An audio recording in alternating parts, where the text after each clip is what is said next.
Duk muncul lagi. Tak ni jari ni. Ni untuk guna jari ni.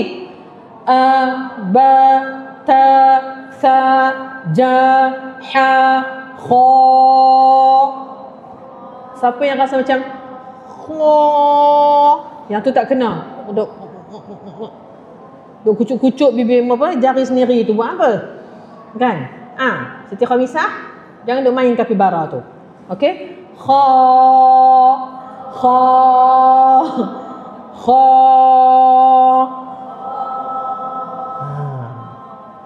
Saya kita pergi test seorang-seorang tengok ada tak? Ada tak yang macam tu? Jangan bagi muncung. Siapa bagi muncung kita color jari dia. Lupa nak pesan kat Musyidah buat color. Okey? Baik. Tu kha.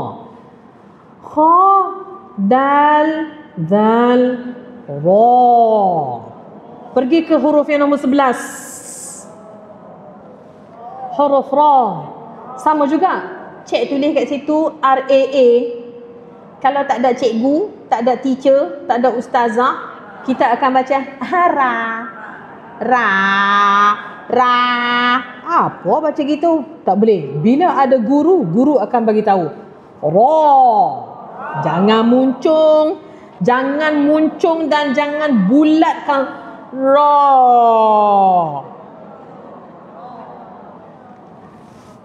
Muka duk macam tu. Ra. Ra. Jangan. Ra. Baik. Mana cermin masing-masing? Nampak ada lagi yang buat O tu. Kan? Musyidah pun bawa cermin.